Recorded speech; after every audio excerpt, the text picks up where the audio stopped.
بسم اللہ الرحمن الرحیم، السلام علیکم۔ باخبر سویرا میں خوش آمدید۔ میں ہوں صدف عبد الجبار اور میرے ساتھ موجود ہیں اشفاق اسحاق ستی۔ کیا ہوا ہے اشفاق؟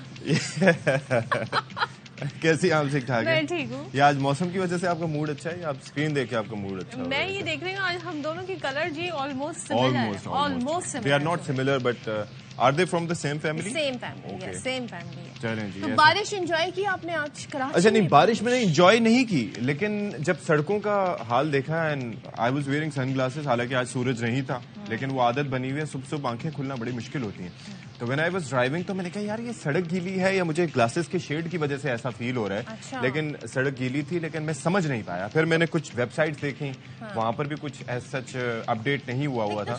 آپ نے ہوتے دیکھی بارش؟ آپ گلاسز کیوں پہن، سن گلاسز کیوں پہن؟ وہ ہلکی سی بھی روشنی زیادہ لگ رہی ہوتی ہے۔ چیک کریں، صبح کا سورج تو اتنا حسین ہوتا ہے، آپ تو یوں کر کے دیکھا کرتے ہیں اس کو، ہے نا، آنکھوں میں آنکھیں ڈال کے۔ اچھا بارش نہیں کہیں گے اسے، ڈرزلنگ ہوئی ہے، وہ بھی کچھ علاقوں میں ہوئی ہے، بہت سارے علاقے جو ہیں وہاں پہ نہیں ہوئی ہے۔ تو اب تھوڑا سا موسم مجھے لگا شاید ٹھنڈ بڑھ جائے گی، مگر ایسا بھی نہیں ہوا، اتنی بھی نہیں ہوئی کہ ٹھنڈ بڑھ جائے۔ بہرحال بھائی اچھی خبروں پہ آ جاتے ہیں۔ اچھی خبر یہ ہے ہم میچ جیت گئے فائنلی، آخری جو میچ تھا T20۔ ہاں ظاہر ہے وہ کسی بھی چیز کا اختتام اچھے نوٹ پہ ہو فور اس تو وہ ایک اچھی چیز ہے۔ 900 چوہے کھا کے بلی حج کو چلی، یہ مثال ٹھیک آتی ہے یہاں پہ؟ 900 تھی یا 100 چوہے کھا؟ 900 چوہے۔ تو بہرحال بات یہ ہے کہ اب آج ہم نے دیکھا کہ اس میچ میں گزشتہ جو ہمارا لاسٹ میچ تھا T20 سیریز کا، اس میں جی ہماری بیٹنگ تو ایسا اس طریقے سے اس نے کلک نہیں کیا۔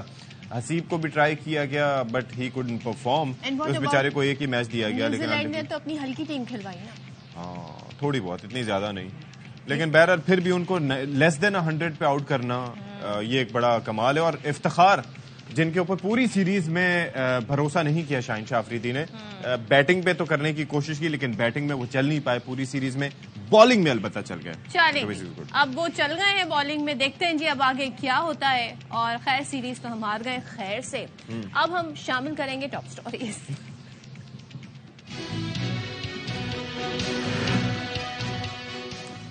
گوشت تو گوشت، اب تو سبزیوں کے دام بھی ہوش اڑا رہے ہیں۔ مہنگائی نے غریب عوام سے پیاز بھی چھین لی، ملک کے بعض شہروں میں فی کلو پیاز کے دام 300 روپے سے تجاوز کر گئے۔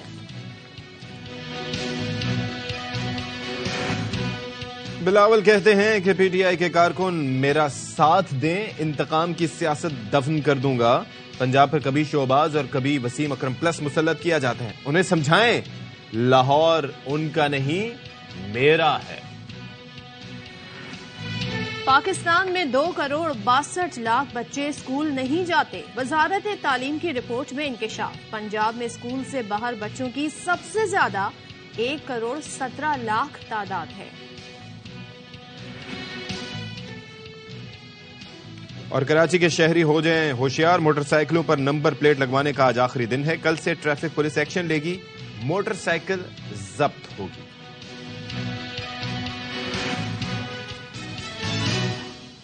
اچھا ایک چیز میں یہ دیکھ رہا تھا، ابھی ہم نے ظاہر ہے کہ مختلف اشیاء اور رونوش کے حوالے سے بات کرنی ہے، لیکن یہ جو موسم کی ہم بات کر رہے تھے نا، تو فوراً میں نے کچھ ویب سائٹس وغیرہ چیک کی۔ میں نے جب بھی کوئی ہلکی سی بوندا باندی کہیں پر بھی ہو تو میں ایئر کوالٹی انڈیکس ضرور دیکھتا ہوں، لیکن وہ ابھی بھی 214 ہے، یعنی کہ it's quite high, it's very unhealthy, تو اس کے اوپر کوئی فرق نہیں پڑا۔ تو واٹ اباؤٹ لاہور؟ چلیں اس پہ لاہور میں تو آلریڈی آپ کو پتا ہے کہ وہاں پر صورتحال، آزاد کشمیر کی سائڈ پہ کافی صورتحال خراب ہے، دیٹ از ویری کنسرننگ۔ تو ہم اس پہ پروگرام میں بات بھی کریں گے، لیکن آپ کو پہلے بتائیں جی پیاز جب ہم کاٹتے ہیں تو بڑے آنسو آتے ہیں، ہاں اب خریدتے ہوئے نکل کچھ لوگوں کو کچھ ہیکس پتا ہوتے ہیں کہ جی ایسا کیا کریں، اگر تھوڑا سا آپ اس کو ٹھنڈے پانی میں ڈال دیں تھوڑی دیر کے لیے، آپ پانی سے ہی تھوڑا سا پیاز کاٹ کے ذرا سا پانی اس پہ رن کر دیں تو پیاز آپ کو نہیں رلائے گی۔ لیکن ظاہر ہے جلدی میں ہوتے ہیں، کاٹ رہے ہوتے ہیں پیاز، لیکن یہاں پر پیاز ہمیں دوسرے طریقے سے بھی رلا رہی ہے، اور وہ یہ کہ کچھ جگہوں پہ بتایا جا رہا ہے کچھ شہروں میں پاکستان کے 300 یعنی اتنے پرائس بڑھ گئے ہیں کہ اب لوگ کیا کریں۔ پیاز تو ہر سبزی میں، ہر سالن میں، ہر ڈش جو آپ بناتے ہیں، بھائی آپ ٹینڈے کھانا چاہیں نہ کھانا چاہیں آپ کی چوائس، لوکی کھانا چاہیں نہ کھانا چاہیں آپ کی چوائس، بھنڈی، گوبھی، بند گوبھی، کوئی بھی، یہ آپ کی چوائسیز پہ ہے کہ آپ نہ کھائیں۔ دالیں کھانا چاہیں نہ کھائیں، گوشت کھانا چاہیں نہ کھائیں، یہ آپ کی اپنی چوائس پہ، you can change and alter. لیکن پیاز ہو گیا، اس کے علاوہ ٹماٹر ہو گیا، لہسن ادرک ہو گیا، ہری مرچ ہو گئی، یہ وہ چیز ہے کہ جو آلموسٹ یہ لازم جز ہوتے ہیں. اچھا کراچی کی حد تک میں بات کروں تو کراچی میں مطلب میرے خیال میں یہاں پر وہی 230 240 یا ہو سکتا ہے کچھ جگہوں پہ اس سے زیادہ کی پرائس ہو, لیکن اس طرح کے ریٹس یہاں پر تھے. باقی شہروں میں آپ پشاور کی جس طرح سے مثال لے لیں 330 تک پہنچ گیا.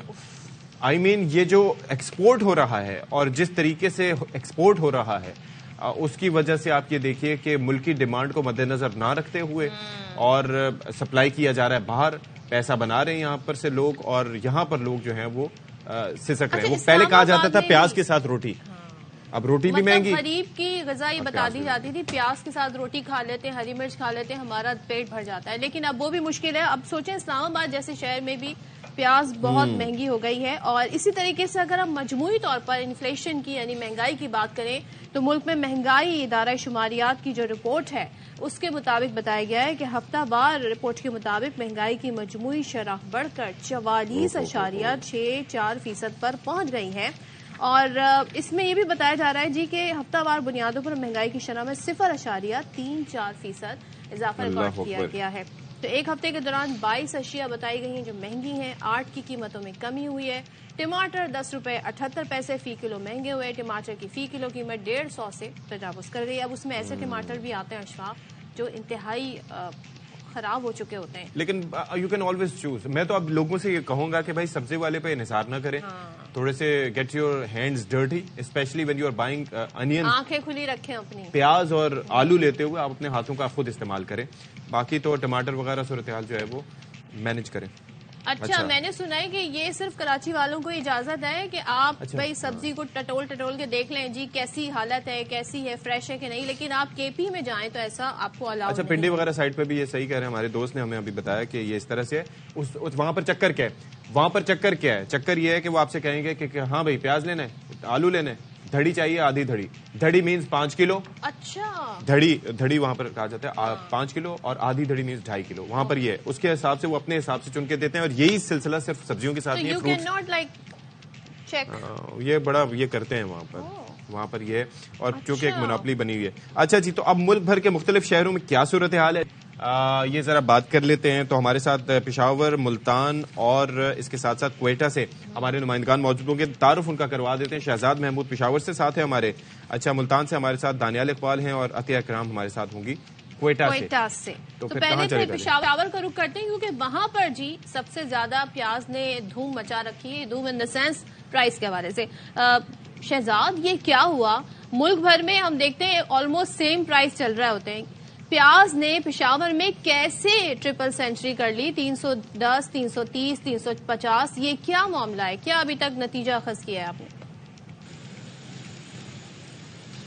دیکھیے پیاز کی قیمت اگر قومی سطح پر بات کی جائے تو وہ پالیسی میٹر میں آ جاتی ہے. اگر مقامی سطح پر ہم بات کریں تو ہماری بدقسمتی ہے خیبر پختونخوا اور اس کے ساتھ ساتھ بعض جو قبائلی اضلاع ہے وہاں پر جو ہماری پیاز کی اپنی پیداوار ہے وہ بھی بدقسمتی سے جو منافع خور ہے اس میدان میں کود پڑے ہیں. اور ایک وجہ یہ بھی ہے کہ پیاز کی قیمت جو ہے وہ ٹرپل سینچری کراس کر چکی ہے. منڈی کی ہم بات کر رہے ہیں, پھر اگر آپ اس کے ساتھ ساتھ مارکیٹ, دکان اور گھر کی بات کریں تو یقیناً یہ قیمت چل جاتی ہے 320 330 روپے فی کلو تک. تو یقیناً اگر انتظامیہ کا فعال کردار ہوتا, متحرک جو ہے وہ چیک اینڈ بیلنس رہتی, تو پیاز اور اس کے ساتھ ساتھ جو دیگر سبزیاں ہیں اس کی قیمتوں میں خود سامنے اضافہ جو ہے وہ نہیں دیکھنے کو ملتا. پیٹرولیم مصنوعات کی قیمت جو ہے وہ بتدریج کم ہو رہی ہے. تاہم اس کے برعکس جو ہماری مقامی سطح پر پیداوار ہے, مثال کے طور پر بات کریں کہ پشاور سے متصل جن اضلاع میں پیاز کی پیداوار ہوتی ہے, ممند ضلع ممند میں پیاز کی پیداوار ہوتی ہے, وہ براہ راست جو ہے ہماری منڈیوں تک پہنچائی جاتی ہے. پشاور کی بڑی منڈیوں کا وہ پیاز پہنچائی جاتی ہے. چونکہ اس کی مقدار کم ہوتی ہے وہ پنجاب جو ہے وہ نہیں بھیجی جا سکتی, مقامی سطح پر ہی اسے فروخت کیا جاتا ہے. تاہم بدقسمت یہ ہے کہ جب یہ بڑے مافیا اور بڑے اسٹیک ہولڈر